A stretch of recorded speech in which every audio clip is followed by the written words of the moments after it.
So today, lads, we're going to be talking a little bit about one of the clips from Al Duncan. And obviously, look, we got to talk about just this as a totality, why the reaction has been to the way it is, because I actually don't think what Al Duncan has said is wrong. But, but sometimes there can be a correct statement made by a wrong messenger. That's where it can kind of be the issue.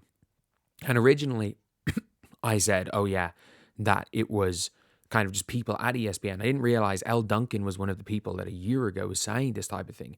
So yeah, this is definitely the wrong messenger to have this out. But this is obviously a clip from L. Duncan on the Sports Guest Show podcast, and I just want to also shout out to Ken Swift for tweeting this out. And yeah, probably should do a better job realistically of shouting out the tweets that kind of have the ideas for these videos. And yeah, so I probably should do a better job. Is it like Clark season correlation and Ken Swift? That's like obviously where like 90% of the video ideas come from. So we all know that. But yeah, so I probably should do a better job because let's be real, these guys are carrying all of us. But yeah, so obviously this is her talking about the draft. And she basically just said Caitlin Clark was an anomaly. It was never going to be like this. And, you know, also said Angel Reese is a generational talent. I mean, no, but really good, really good player. Like, I'm not going to knock Angel Reese. She's rebounding matters. But basically, she also said here 2023 was historic in ratings. No, it wasn't. 2004 was bigger than 2023. But it was the most in 19 years, which was something. And it was a big uptick from 2022, in fairness. But also, like, this whole thing doesn't take into account that the reason why 2023 was such an uptick is because of Caitlin Clark. And it diminishes, like, what Al Duncan is doing is, like, is basically saying that, you know, oh yeah, Caitlin Clark's an anomaly, but like, you know, the sport's still growing, which is very true. But the sport is growing because of that anomaly. And it's not just Caitlin Clark. Like, we've all seen that way the sport's growing, and it's growing in probably the best way possible in reality. But they don't want to, and because there's so much weird stuff like this being said. And by the way, this is why, by the way, the Caitlin Clark fans are like, why are you not comparing ratings? Why are you diminishing this? Is because this is from L. Duncan's own show during the season. Let's take a look.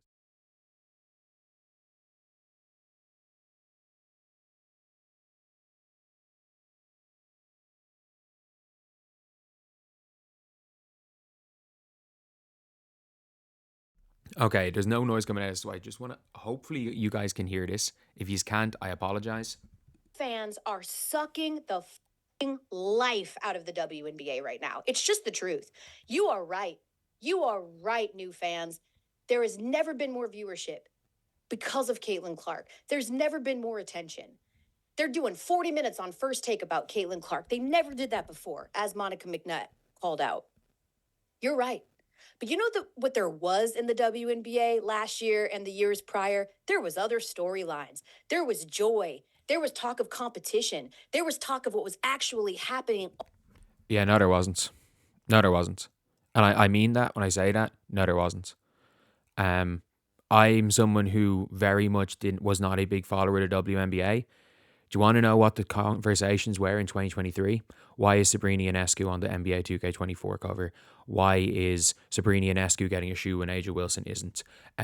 Why is Sabrina Ionescu not using her platform to like bring up the people in the league that are of another race that are better than her? They are the conversations that were being had. And I mean that. We can look back a year ago. We can look back in 2023. We can see that they were the biggest conversations. And the problem is that this league is not seen in most situations as a basketball league. And I just realized my computer screen is freaking froze here on this clip here. So obviously the audio was from an L. Duncan clip from in the past. But yeah, so it is just factually incorrect that there was all this stuff about other stories. We only talked about the basketball beforehand, because the reality is maybe she did, because I did not follow Al Duncan. I watched the occasional game. I watched the Leah Boston a couple of times as a rookie. Used to watch the WNBA finals every year. Like I was a very casual fan because I just liked basketball. But I'm sorry, like that was most of the conversation. And then most of the conversation as well was about the pay. Remember that Kelsey Plum clip that went viral? That was half the freaking conversation in the general public. And I'm sorry the WNBA had its little club that maybe they were talking about basketball, but from seeing that little club, no, they freaking didn't. No, they didn't. And that is the problem. That is actually was the problem then. It's still the problem now, and it was been the problem the last year. That the old WNBA crew, the people that treat it like it's a club and not a sports league, do not give a damn about the sport of basketball. I actually am not accusing Elle Duncan of that herself. I'm actually not 100% not, because it's clear Elle Duncan cares about the sport of basketball. But saying, oh, the Caitlin Clark stuff is sucking the life out of the WNBA. Well, I mean, you are on First Take. You are getting all these opportunities because of a boom started by Caitlin Clark. The records numbers in 2023 was caused by the boom started by Caitlin Clark. And the fact that the media cannot realize that even if it isn't just only Caitlin Clark, that what these players have done, these young players have done, especially Caitlin Clark, 95% of it being her, is she has. And you might be saying, oh, these people are fans of other players. Yeah, they are. And that's what happens in sports. That is what happens. You become a fan of Caitlin Clark. You go watch Iowa play, and you watch Iowa play against UConn if you're a new fan, and maybe you're like, oh, that Bueckers girl is really good. You go watch Iowa play against Louisville, which also broke records, then play South Carolina and be like, oh, that Boston girl, the big for South Carolina is a good player. Louisville, oh, that Van Lith had 27 points in this game. She's elite as well. You go down, watch the final, and a lot of people were Angel Reese fans, regardless of that. So 10 million people are acting like 10 million people watched that game because they knew retroactively that Angel Reese was going to chase Caitlin Clark around the court doing this. And then after the game was going to go, this is for you, Caitlin Clark, while on video, and start doing that while Caitlin Clark is already in the locker room. Like, 10 million people knew that was going to happen, I guess. 10 million people knew that was going to happen. 10 million people knew the next year, 10 million people watched the rematch. And you might have said, oh, if it was about any player other than Caitlin, what would have happened? Less people would have watched when it's not Caitlin versus Angel. No, more people watch Caitlin versus Paige. More people watch Caitlin in the final. And yeah, there's 20 million people there, but they're setting records. Why are they setting records? Because the people that have come in to watch the WNBA, to watch women's basketball, are enjoying it. Straight up. There are people that are watching certain teams. Like, there are a lot of people in Minnesota that have become big fans of the Lynx. There are a lot of UConn fans. A lot more UConn fans than there were. And maybe not even UConn fans. Paige Bueckers fans a lot of the time were just the UConn fans. Now you're looking at casual fans being fans of Paige Bueckers, like they're a fan of a Cooper Flagg, like they're going to be a fan of an Ace Bailey or a Dylan Harper, especially because they're going to stay more years in college. And it's going to be the same with Juju. Whereas, like, if you are a fan of Juju in college, you're going to follow Juju to the WNBA, and it's the first time Caitlin really, especially because how good Caitlin was, and to a lesser extent how good Angel was, it's the first real time that there have been fans following players directly over. It is the first time that has happened. So yeah, we can be completely honest. We have to be here. That what Elle Duncan said was just completely out of line a year ago. What she's saying right now is actually completely correct. It is completely correct that there's no point in measuring on 2024 because that's never going to happen again. But to remove the context that the reason why 2025 is so big is partially because of what happened in 2023, what happened in 2024 in college ball, that more people got into it to watch a specific player play and they stayed. Like, that's not a knock on the sport. Who gives a flying FUCK why a player gets brought in? The problem is the media have done so much time blaming that player, blaming new fans, that ironically all they've done is either turned off a lot of new fans, because the media itself, I actually think, is a reason why there wasn't, not more obviously than Caitlin Clark's year, but the media itself probably drew and ran off 200,000-300,000 people minimum from watching the draft this year, because people that just enjoyed women's basketball just got put off by the entire thing. It's at least a couple of 100,000 people that would have just stayed.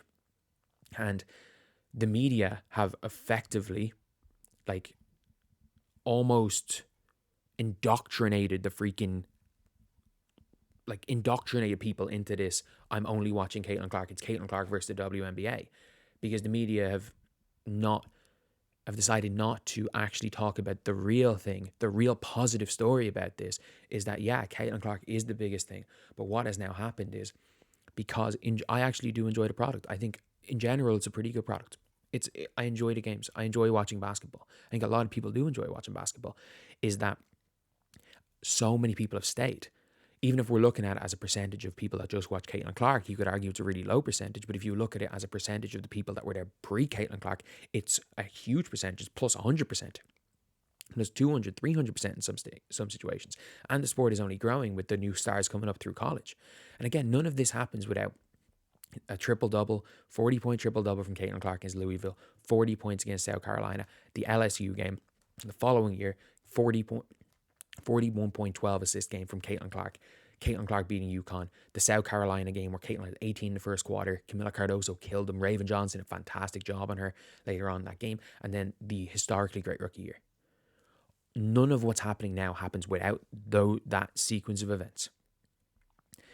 And the fact that it is like a completely factually correct statement is coming out of the mouth of someone who, again, basically a year ago was saying new fans leave.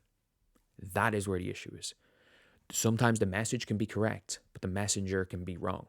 And again, look, I'm not going to permanently hold Elle Duncan, permanently attribute that to her for every one of her takes. But because if she makes a bad take, say, oh, this is what you said. But it's like, these takes are out there. We all say dumb shit online. We all do. I've said so much dumb shit. I said that Caitlin and Leah could never work with each other a year ago. I'm completely wrong with that. But it's almost like the message is in a, well, obviously this is what we're doing. Caitlin's just an anomaly. Let's ignore Caitlin. When a year ago, you were basically saying, we want Caitlin gone. And the reality is that you're talking about the growth, about this being this great thing, but that growth does not happen without number 22 from Indiana. And only a year ago, you're effectively saying, we want all of her fans gone. And I'm not joking when I say this. 400,000, 500,000, 600,000 of those viewers of the draft this year were people that would not have watched that draft if it wasn't for people that became fans of Caitlin Clark and then became fans of the WNBA and college basketball through that. So the growth doesn't happen without her. She's not just an anomaly. She's the damn face of women's basketball. She's the damn face of basketball right now. But anyway, yeah, that's the video. Obviously, a little bit of a lower voice. It is 3:17 a.m. It could take me literally, where I am right now, I'm not joking when I say this, it could literally take me an hour to upload this video. So today I've just literally been, I bulk recorded 4 videos at 12 o'clock in the day. It took me just to upload those videos. It took me to 6 p.m. And as soon as those 3 videos got upload 1 on the hour, recorded 3 more. And it was just been releasing them on the hour. So I have no idea when this video is going to get out. But anyway, I will see you guys. And also shout out to Ken Swift, the Twitter account, for sharing this, which is where I obviously got this from. Anyway, yeah, I'll see you guys.